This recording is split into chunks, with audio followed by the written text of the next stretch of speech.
Hello friends, welcome to my channel. ನಿನ್ನ ಜೊತೆ ನನ್ನ ಕತೆ ಧಾರಾವಾಹಿಯ ಇಂದಿನ ಮತ್ತು ನಾಳಿನ ಸಂಚಿಕೆಯಲ್ಲಿ ಏನಾಗುತ್ತೆ ಅಂತ ನೋಡೋಣ. ನೀವಿನ್ನು ಸಬ್ಸ್ಕ್ರೈಬ್ ಮಾಡಿಲ್ಲ ಅಂದರೆ ದಯವಿಟ್ಟು ಸಬ್ಸ್ಕ್ರೈಬ್ ಮಾಡಿ ಪಟ ಅಂತ. ಇವತ್ತಿನ ಈ ಒಂದು ಸಂಚಿಕೆಯಲ್ಲಿ ಅಜಿತ್ಗೆ ಭೂಮಿ ಜನ್ಮರಹಸ್ಯ ತಿಳ್ಕೊಳ್ಳೋ ಒಂದು ದೊಡ್ಡ ಅವಕಾಶ ಸಿಕ್ಕಿದೆ. ಸೊ ಆ ಒಂದು ಸಾಕ್ಷಿ ಹೇಳೋಕ್ಕೆ ಭೂಮಿ ಚಿಕ್ಕ ವಯಸ್ಸಲ್ಲಿ ವೀರಣ್ಣ ಅವ್ರ ಜೊತೆ ಸ್ನೇಹಿತರಿದ್ರಲ್ಲ, ಆ ದಾಮೋದರ್ ಅವರು ಈಗ ಅಜಿತ್ ಕೈಗೆ ಸಿಕ್ಕಿದ್ದಾರೆ. ಅವರು ಭೂಮಿ ಸಿಕ್ಕಾಗ ಯಾರ ಜೊತೆ ಸಿಕ್ಕಿದ್ಲು, ಎಲ್ಲಿ ಸಿಕ್ಕಿದ್ಲು, ಯಾವ ಸ್ಥಳದಲ್ಲಿ ಸಿಕ್ಕಿದ್ಲು ಅನ್ನೋದನ್ನ ಇನ್ಫಾರ್ಮೇಷನ್ನ ಕೊಟ್ಟಿದ್ದಾರೆ. ಈಗ ಮನಸ್ವಿನಿಗೂ ಮತ್ತು ಭೂಮಿಗೂ ಕೂದಲಿಳೆ ಅಂತರದಲ್ಲಿ ಅವರಿಬ್ಬರು ಒಂದೇ ಅನ್ನೋದನ್ನ ಅಜಿತ್ ತಿಳ್ಕೊಳ್ಳೋ ಅಷ್ಟರಲ್ಲಿ ಇದ್ದಾರೆ. ನೋಡೋಣ ಆ ಒಂದು ಸಂಚಿಕೆ ಹೇಗಾಗುತ್ತೆ ಅಂತ. ಇನ್ನು ಶ್ರವಣ್ ಅವರು ಶಾರದಾಗೆ ಇಷ್ಟ ಆದಂಥ ಮಲ್ಗೆವನ್ನ ತಂದು ಮುಡಿಸ್ತಾ ಇದ್ದಾರೆ. ಆ ಶಾರದಾಗೆ ನೆನಪು ಬರುತ್ತಾ ಶ್ರವಣ್ ಅವರು ತನ್ನ ಗಂಡ ಅಂತ, ಅದನ್ನು ಸಹ ನೋಡೋಣ. ನಿಮಗೆ ವಿಡಿಯೋಗಳು ಇಷ್ಟ ಆಗ್ತಾ ಇದ್ದಾರೆ ದಯವಿಟ್ಟು ಸಬ್ಸ್ಕ್ರೈಬ್ ಮಾಡಿ ಸಪೋರ್ಟ್ ಮಾಡಿ ಸ್ನೇಹಿತರೆ. ಮತ್ತೆ ಕೇಳ್ತಾ ಇದ್ದೀನಿ, ಸಬ್ಸ್ಕ್ರೈಬ್ ಮಾಡ್ಕೊಳ್ಳಿ, ಸಪೋರ್ಟ್ ಮಾಡಿ. ಬನ್ನಿ ವಿಡಿಯೋ ಏನಾಗುತ್ತೆ ಅಂತ ನೋಡೋಣ. ಸ್ನೇಹಿತರೆ, ಸಂಚಿಕೆ ಆರಂಭದಲ್ಲಿ ಈ ಕಡೆ ನಮ್ಮ ಭೂಮಿಗೆ ದಿನೇ ಅಜಿತ್ ಅವರಿಂದ ದೂರ ಆಗ್ತಿದ್ದೀನಿ ಅನ್ನೋ ಒಂದು ಭಾವನೆಯಿಂದ ಭೂಮಿ ತನಗೆ ಗೊತ್ತಿಲ್ಲದೇನೆ ಅಜಿತ್ನ ತುಂಬಾ ಪ್ರೀತಿ ಮಾಡೋಕ್ಕೆ ಶುರು ಹಚ್ಚಿರ್ತಾಳೆ. ಸಾಹೇಬ್ರನ್ನ ಏನಂದರೆ ಅವ್ಳಿಗೆ ಯಾವ ರೀತಿ ತನ್ನ ಗಂಡನ ಕರಿಬೇಕೋ ಆ ರೀತಿ ಎಲ್ಲನೂ ಸಹ ಕರಿತಿರ್ತಾಳೆ. ಆದಷ್ಟು ಬೇಗ ಇರೋದೇ ಇನ್ನು 15 ದಿನದಲ್ಲಿ ಸಾಹೇಬ್ರು ನನ್ನ ಜೊತೆ ಇರಲ್ವಾ, ನಾನು ಸಾಹೇಬ್ರನ್ನ ಬಿಟ್ಟೋಗ್ಬಿಡ್ತೀನ ಅನ್ನೋ ಮನೋಭಾವನೆಯಲ್ಲಿರ್ತಾಳೆ. ಹಂಗಾಗಿ ಅಜಿತ್ ಮೇಲೆ ಹೆಚ್ಚಿನ ಪ್ರೀತಿನ ತೋರಿಸ್ತಾ ಇರ್ತಾಳೆ. ಆದರೆ ಅಜಿತ್ಗೆ ಭೂಮಿ ನಿಜವಾಗ್ಲೂ ಅವಳ ಮನಸ್ಸಲ್ಲಿ ನಾನಿದ್ದೀನ ಅನ್ನೋ ಒಂದು ಪ್ರಶ್ನೆಗೆ ಉತ್ತರನೇ ಸಿಗ್ತಿರಲ್ಲ. ಅರ್ಜೆಂಟಲ್ಲಿ ಅಜಿತ್ಗೆ ಒಂದು ಫೋನ್ ಕಾಲ್ ಬರುತ್ತೆ. ಏನಪ್ಪ ಅದು ಅಂದರೆ, ಭೂಮಿ ಜನ್ಮರಹಸ್ಯನ ತಿಳ್ಕೊಳ್ಳೋಕೆ ಕಾನ್ಸ್ಟೇಬಲ್ಗಳಿಗೆ ಒಂದಷ್ಟು ಜನನ ಹುಡುಕಕ್ಕೆ ಹೇಳಿರ್ತಾರೆ. ಅವರು ಒಂದು ಇನ್ಫಾರ್ಮೇಷನ್ನ ತಗೊಂಬಂದಿರ್ತಾರೆ. ವೀರಣ್ಣ ಅವ್ರಿಗೆ ಭೂಮಿ ಸಿಕ್ಕಿದಂಥ ಸ್ಥಳ ಶ್ರೀರಂಗಪಟ್ಟಣ. ಅಲ್ಲಿ ವೀರಣ್ಣ ಅವರ ಸ್ನೇಹಿತ ದಾಮೋದರ್ ಅವರು ಸಿಕ್ಕಿದ್ದಾರೆ. ಅವರು ಇವತ್ತು ಸ್ಟೇಷನ್ಗೆ ಬರ್ತಾ ಇದ್ದಾರೆ ಅಂತ ಹೇಳ್ಬಿಟ್ಟು ಕಾನ್ಸ್ಟೇಬಲ್ ಫೋನ್ ಮಾಡಿ ಹೇಳಿದಾಗ ಅಜಿತ್ಗೆ ತುಂಬಾ ಖುಷಿಯಾಗುತ್ತೆ. ಭೂಮಿ ತಂದೆ ತಾಯಿ ಯಾರು, ಅವಳು ಹಿನ್ನೆಲೆ ಏನು, ಅದನ್ನೆಲ್ಲ ತಿಳ್ಕೊಳ್ಳೋ ಒಂದು ಅವಕಾಶ ಸಿಕ್ಕಿದೆ. ಭೂಮಿ ನನ್ನ ಜೊತೆ ಎಷ್ಟು ದಿನ ಇರ್ತಾಳೋ ನನಗೆ ಗೊತ್ತಿಲ್ಲ, ಆದರೆ ನಾನು ಇರೋವರೆಗೂ ಅವಳನ್ನೇ ಪ್ರೀತಿ ಮಾಡ್ತೀನಿ. ಅವ್ರ ತಂದೆ ತಾಯಿ ಯಾರು ಅಂತ ಕಂಡಿಡಿದು ಅವಳಿಗೆ ಸರ್ಪ್ರೈಸ್ ಮಾಡ್ತೀನಿ ಅಂದ್ಬಿಟ್ಟು ಅಜಿತ್ ಈಗ ಸ್ಟೇಷನ್ ಕಡೆಗೆ ಹೊರಟಿದ್ದಾರೆ. ಇದು ನಮ್ಮ ಶ್ರವಣ್ ಅವರು ಶಾರದಾ ನೋಡಿ ತುಂಬಾ ಖುಷಿ ಪಡ್ತಾ ಇರ್ತಾರೆ. ರಂಗೋಲಿ ಹಾಕಕ್ಕೆ ಹೋದಂಥ ಭೂಮಿಗೆ ಬರೀ ಅಜಿತ್ತೇ ಚಿಂತೆ. ಅರ್ಧಂಬರ್ಧ ರಂಗೋಲಿ ಹಾಕಿ ಓಡೋಗ್ತಿರ್ತಾಳೆ. ಶಾರದಾ ಬಂದು ಅಲ್ಲಿಗೆ, ಅಮ್ಮ ನೋಡಿ ಅಮ್ಮ, ಅಜಿತ್ ಸಾಹೇಬ್ರಿಗೆ ನಾನು ಕೊಟ್ಟೇ ಇಲ್ಲ, ಖರ್ಚಿಗೆ ಕೊಟ್ಟಿಲ್ಲ, ಮತ್ತು ಅವರೆಲ್ಲ ಮರ್ತೋಗ್ಬಿಡ್ತಾರೆ, ಅದನ್ನೆಲ್ಲ ನಾನು ಕೊಟ್ಬರ್ತೀನಿ, ರಂಗೋಲಿ ಒಂದು ಸ್ವಲ್ಪ ಸರಿ ಮಾಡಿಬಿಡ್ತೀರಾ ಅಂದ್ಬಿಟ್ಟು ಭೂಮಿ ಶಾರದಂಗೆ ಹೇಳಿ ಹೋದಾಗ ಶಾರದಾಗೆ ಹಳೆ ನೆನಪುಗಳು ಕಾಡ್ತಿರುತ್ತೆ. ಆ ಮನೆ ಬಾಗಿಲಲ್ಲಿ ರಂಗೋಲಿ ಆಗ್ತಿದ್ದಂತಾಗಲಿ, ಆ ಪಾರ್ಕಲ್ಲಿ ಇದ್ದಿದ್ದಂತಾಗಲಿ ಅದೆಲ್ಲನೂ ಸಹ ಕಾಡೋಕ್ಕೆ ಶುರು ಹಚ್ತೈತೆ. ರಂಗೋಲಿ ಆಗ್ತಿದ್ದಂಥ ಶಾರದಾಗೆ ಅಲ್ಲಿದ್ದಂಥ ಮಲ್ಗೆ ಗಿಡ ನೋಡಿ ಆ ಮಲ್ಗೆ ಗಿಡ ನೆನ್ಪು ಬಂದು ಆ ಮಲ್ಗೆ ಗಿಡದ ಹತ್ರ ಹೋಗಿ ಆ ಹೂವನ ಕಿತ್ಕೋತಾ ಇರ್ತಾಳೆ ಖುಷಿ ಪಟ್ಕೊಂಡು. ಶ್ರವಣ್ಣು ವರ್ಕೌಟ್ ಮಾಡ್ತಿದ್ದವರು ಶಾರದಾಗೆ ಮಲ್ಗೆ ಹೂವು ಅಂದರೆ ತುಂಬಾ ಇಷ್ಟ. ಅದಕ್ಕೆ ಅವಳು ಇಷ್ಟೊಂದು ಖುಷಿಯಾಗಿ ಮಲ್ಗೆ ಹೂವು ನೋಡ್ತಾ ಇದ್ದಾಳೆ. ಸರಿ, ನಾನು ಇವತ್ತೇ ಮಲ್ಗೆ ಹೂವು ತಂದು ಕೊಡ್ತೀನಿ ಶಾರದಾಗೆ, ಹಳೇದೆಲ್ಲ ನೆನಪಾದರೂ ಆಗ್ಬೋದು ಅಂತ ಹೇಳ್ಬಿಟ್ಟು ಶಾರದಾಗೆ ಮಲ್ಗೆ ಹೂವು ತಂದು ಕೊಡೋಕ್ಕೆ ಶ್ರವಣ್ ಅವರು ಮುಂದಾಗ್ತಾರೆ. ಇನ್ನು ಭೂಮಿ ಇದ್ದೋಳು ಇವತ್ತು ನಮ್ಮಮ್ಮ ಮತ್ತು ಶಾರದಮ್ಮ ಇಬ್ಬರಿಗೂ ಸಹ ತಲೆಗೆ ಎಣ್ಣೆ ಹಾಕ್ಬಿಟ್ಟು ಚೆನ್ನಾಗಿ ತಲೆಗೆ ಮಸಾಜ್ ಮಾಡಬೇಕು ಅಂತ ಹೇಳ್ಬಿಟ್ಟು ಶಾರದಾನ ಕೂತ್ಕೊಂಡು ತಲೆಗೆ ಎಣ್ಣೆ ಹಾಕ್ತಾ ಇರ್ತಾಳೆ. ಆವಾಗ ಶ್ರವಣ್ ಬಂದು, ಭೂಮಿ ನೀನು ಯಾವ ಜನ್ಮದಲ್ಲಿ ನನ್ನ ಮಗಳಾಗಿದ್ದೋ ಗೊತ್ತಿಲ್ಲಮ್ಮ, ಇವಾಗ ನನ್ನ ಹೆಂಡತಿಗೆ ಇಷ್ಟೊಂದು ಸೇವೆ ಮಾಡ್ತಾ ಇದೆಯಾ, ತಾಯಿಗಿಂತ ಜಾಸ್ತಿಯಾಗಿ ನೋಡ್ಕೋತಾ ಇದೆಯಾ, ನಾನು ಶಾರದಂಗೆ ಅಂತ ಮಲ್ಗೆ ಹೂವು ತಂದೆ, ಶಾರದಾಗೆ ಅವಾಗ ಮಲ್ಗೆ ಹೂವು ಅಂದರೆ ತುಂಬಾ ಇಷ್ಟ, ಮುಡಿಸ್ತೀಯ ಅಂದ್ಬಿಟ್ಟು ಶ್ರವಣ್ ಕೊಡ್ತಾರೆ. ದೊಡ್ಡ ಸಾಹೇಬ್ರೆ, ನೀವು ಕೇಳೋದೆಚ್ಚ ನಾನು ಮುಡಿಸೋದೆಚ್ಚ, ಈಗ ನೋಡಿ ಶಾರದಮ್ಮನ ಯಾವ ರೀತಿ ರೆಡಿ ಮಾಡ್ತೀನಿ ಅಂದ್ಬಿಟ್ಟು ಶಾರದಾಗೆ ತಲೆಗೆ ಹೋಚಿ ಎಣ್ಣೆ ಹಾಕಿ ಹೂವನ ಮುಡಿಸಿದಾಗ ಹೂವು ತಂದು ಕೊಟ್ಟಾಗ ತಕ್ಷಣನೇ ಶಾರದಾಗೆ ತುಂಬಾ ಖುಷಿ ಆಗುತ್ತೆ. ಶಾರದಾಗೆ ಆ ಮಲ್ಗೆ ಹೂವು ಅಂದರೆ ತುಂಬ ಇಷ್ಟ. ಅವಳು ಅವಾಗ ಪ್ರತಿದಿನ ಮಲ್ಗೆ ಹೂವು ಇಲ್ಲದೆ ಇರಲ್ಲ, ಅಂದರೆ ಡೈಲಿ ಹೂವನ ಮುಡ್ತಾ ಇದ್ಲು. ನನ್ನ ಶಾರದಾ ದೇವತೆ ಥರ ಕಾಣಿಸ್ತಾ ಇದ್ಲು. ಈಗ ಈ ಮಲ್ಗೆ ಹೂವು ತಗೊಂಡೋಗಿ ಕೊಟ್ಟರೆ ಅವಳು ಖುಷಿ ಆಗ್ಬೋದು ಅಂತ ಶ್ರವಣ್ ಮಲ್ಗೆ ಹೂವು ಕೊಡ್ತಾರೆ. ಆ ಮಲ್ಗೆ ಹೂವು ನೋಡಿದ ತಕ್ಷಣ ಶಾರದಾಗೆ ತುಂಬಾ ಖುಷಿ ಆಗುತ್ತೆ. ಮತ್ತು ಆ ಮಲ್ಗೆ ಹೂವನ ಭೂಮಿ ಮುಡಿಸಿದಾಗ ಇನ್ನೂ ಜಾಸ್ತಿ ಖುಷಿ ಆಗುತ್ತೆ. ಸಾಹೇಬ್ರೆ, ಇದೇ ರೀತಿ ಶಾರದಮ್ಮ ಅವ್ರಿಗೆ ಏನೇನು ಇಷ್ಟ ಏನೇನು ಕಷ್ಟ ಅದನ್ನೆಲ್ಲ ತಿಳ್ಕೊಂಡು ಪ್ರತಿದಿನ ಈ ರೀತಿ ನೀವು ತಂದುಕೊಡ್ತಾ ಇದ್ರೆ ಶಾರದಮ್ಮ ಅವ್ರಿಗೆ ಆದಷ್ಟು ಬೇಗ ನೆನಪೆಲ್ಲ ಬರುತ್ತೆ ಅಂದ್ಬಿಟ್ಟು ಭೂಮಿ ಹೇಳ್ತಾ ಇರ್ತಾಳೆ.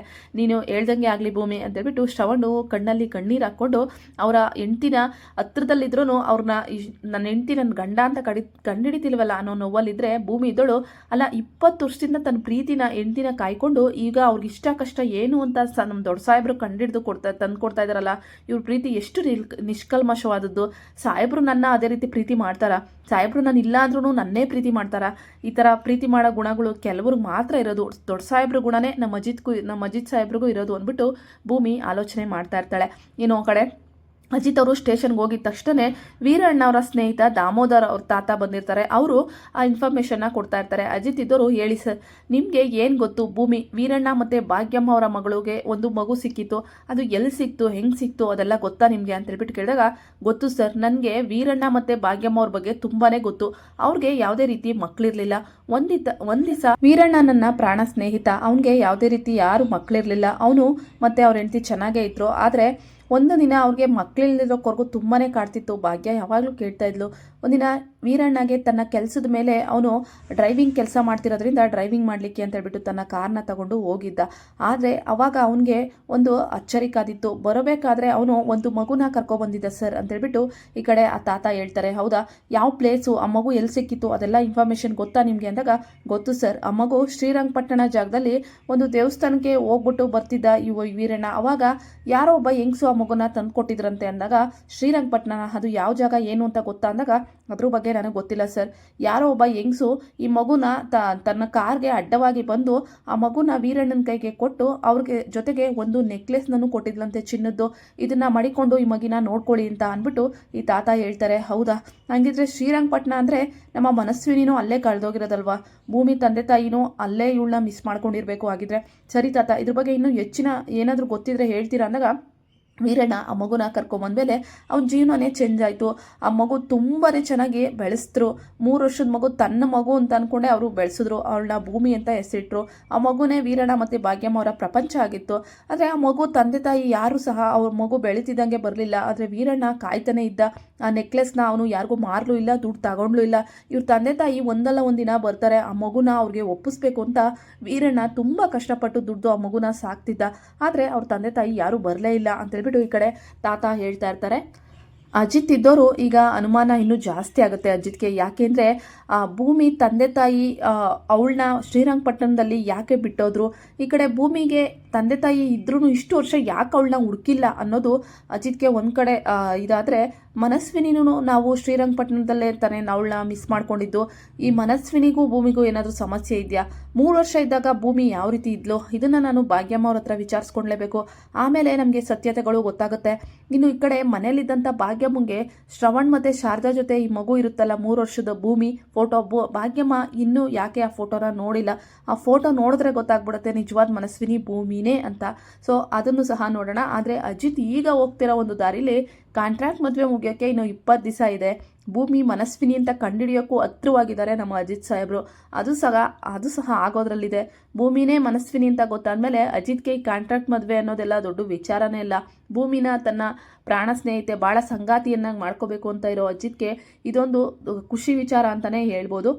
ಆದರೆ ಯಾಕೆ ಆ ಹೆಂಗ್ಸ್ ಯಾರು, ಆ ನೆಕ್ಲೆಸ್ ಎಲ್ಲೋಯ್ತು, ಅದು ಭೂಮಿ ಹತ್ರ ಇರ್ಬೋದಾ, ಅದನ್ನು ನನಗೆ ಕೇಳಬೇಕು ಅಂತೇಳ್ಬಿಟ್ಟು ಅಜಿತ್ ಅವರು ಮನೆಗೆ ಬರ್ತಾರೆ. ಅಜಿತ್ ಹತ್ರ ಭೂಮಿ ಹತ್ರ ಬಂದು, ಭೂಮಿ ನಿನ್ನ ಹತ್ರ ಒಂದು ವಿಚಾರ ಕೇಳಬೇಕು.